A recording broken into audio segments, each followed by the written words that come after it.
السلام علیکم، کیسے ہیں آپ لوگ؟ امید ہے آپ لوگ ٹھیک ہوں گے۔ آج میں آپ لوگوں کے لیے ایک نئی کہانی لے کر آیا ہوں۔ اس کہانی کو شروع کرنے سے پہلے اگر آپ لوگوں نے ہمارے چینل کو سبسکرائب نہیں کیا ہے تو فوراً سے کر لیں، شکریہ۔ تو آئے کہانی کو شروع کرتے ہیں۔ اسکول ویسے تو خاموش ہوتے ہیں، لیکن آج میں آپ کو ایک ایسے اسکول کے بارے میں بتانے جا رہا ہوں جو سب اسکول سے بے حد عجیب تھا۔ یہ ایک سچی کہانی ہے جو میں آج آپ کو سنانے جا رہا ہوں۔ تو کہانی شروع کرنے سے پہلے میں آپ کو اپنا تعارف کرواتا چلوں کہ ایک پرائیویٹ اسکول ٹیچر اور میں کافی اسکولوں میں پڑھا چکا ہوں۔ یہ اسکول میرے لیے نیا تھا۔ پرانے اسکول کو الوداع کہہ کر یہ اسکول جوائن کیا تھا۔ مجھے پہلے دن ہی اسکول تمام خاموش سا لگا۔ میں نے کسی کو محسوس نہ کرایا اور کچھ دنوں بعد کسی ٹیچر سے پوچھا کہ تمہارا کو یہ اسکول عجیب نہیں لگتا؟ تو اس نے بولا، بھائی یہ اسکول بہت عجیب ہے۔ تو پھر انہوں نے پوری جو بات بتائی وہ میں آپ لوگوں کو بتاتا ہوں۔ یہ اسکول ایک تمام خوبصورت اسکولوں میں سے سب سے اچھا تھا، جو کہ نرسری سے لے کر 8ویں جماعت تک تھا۔ اس میں 10 کمرے، ایک آفس اور ایک کمپیوٹر لیب تھا جہاں پر اسٹوڈنٹ کو کمپیوٹر کی تعلیم دی جاتی تھی۔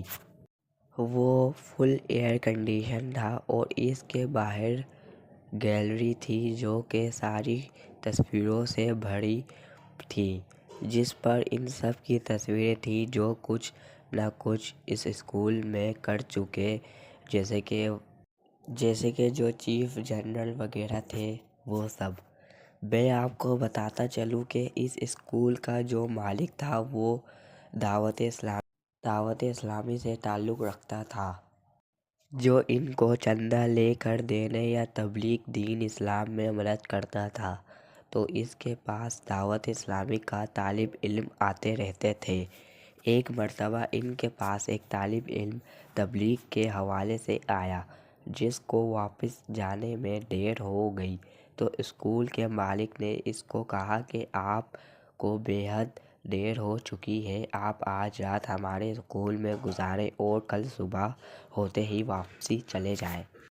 اس نے ہاں کر دی اور اسکول میں آیا۔ ویسے شام ہو گئی تھی اور رات ہونے والی تھی، تو سب اس کے ساتھ تھے۔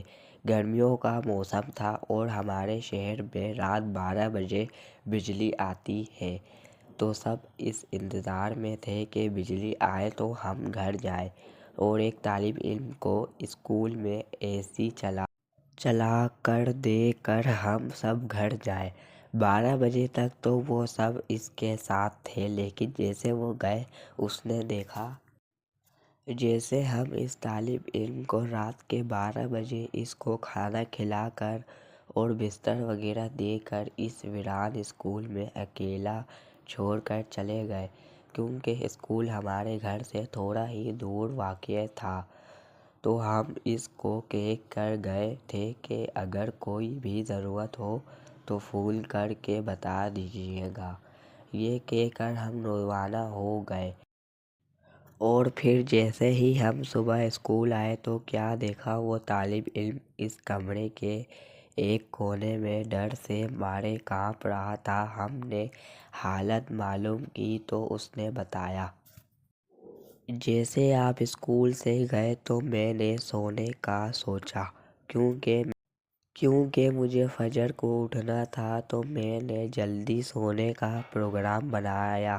لیکن میں جیسے ہی سونے کے لیے بستر پر لیٹا تو اسکول کا باہر والا مین گیٹ کھلتا سنا۔ میں نے سوچا آپ آئے ہیں، پھر سے میں دروازے پر گیا۔ جیسے ہی میں نے دروازہ کھولا اور دیکھا وہاں کوئی بھی نہیں تھا۔ پھر میں تھوڑا گھبرا گیا، لیکن پھر دل میں خیال آیا کہ وہم ہوگا۔ میں پھر اندر کمرے میں آیا اور اندر والا دروازہ بند کر کے سونے لگا۔ میں جیسے ہی سونے کے لیے بستر پر لیٹا تو میں نے پھر دروازے کے بجنے کی آواز سنی۔ پھر میں دروازہ کی جانب کے دیکھنے، یہ ہے کون جو اتنی رات کو تنگ کر رہا ہے۔ میں جب دروازے پر پہنچا تو میرے رونگٹے کھڑے ہو گئے، کیوں پھر وہاں مجھے کوئی بھی نظر نہیں آیا۔ اب میں جان گیا تھا کہ کچھ تو ہے، پھر میں اب ڈر بھی رہا تھا اور سوچ بھی رہا تھا کہ ہو سکتا ہو میرا وہم ہو۔ اس طرح دل کو تسلی دیتے ہوئے میں اپنے کمرے میں داخل ہوا اور بستر پر لیٹنے لگا۔ جیسے ہی سونے کے لیے بستر پر لیٹا تو پھر دروازہ بجا، لیکن اب کی بار باہر والے گیٹ نہیں اور نہ ہی اسکول کے اور کمرے کی، اب کی بار ٹھیک میرے کمرے کا دروازہ کھٹکا۔ میں دنگ رہ گیا کہ اس اسکول میں میرے سوا اور کوئی نہیں تو یہ دروازے پر کون ہے؟ یہاں میرے دل کی دھڑکن تیز ہو گئی اور میں درد کے مارے ورد کرنے لگا۔ میں نے ہمت کی اور دروازہ کھولنے کے لیے آگے بڑھا۔ جیسے ہی میں نے دروازہ کھولا میری تو روح کانپ اٹھی۔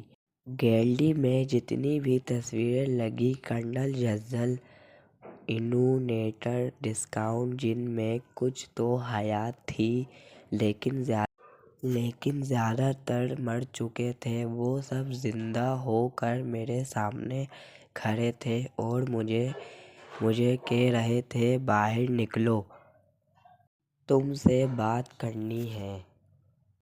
میں نے جلدی سے دروازہ اندر سے لاک کر دیا، لیکن دروازہ خود بخود کھل گیا اور وہ سب مجھے گھسیٹتے ہوئے باہر لے گئے اور پتہ نہیں کیا پڑھنے لگے۔ میں خوف کے مارے بے ہوش ہو گیا، لیکن میں جب ہوش میں آیا تو پھر کوئی بھی دکھائی نہیں دیا۔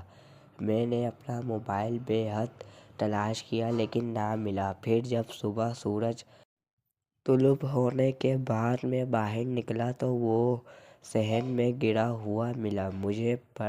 مجھے پر اس قدر خوف طاری ہو چکا تھا کہ پوری رات ایک کونے میں بیٹھ کر گزاری اور وہاں سے ہلنے تک کی ہمت نہ تھی، اور اب بس یہ انتظار تھا کہ کب صبح ہو اور کب میں اسکول سے باہر نکلوں۔ اس کے بعد کبھی کسی کو بھی اس اسکول میں رات کو اکیلا نہ رہنے دیا۔ تو میرے دوستو، میں امید کرتا ہوں یہ سچی کہانی آپ کو بے حد پسند آئی ہوگی۔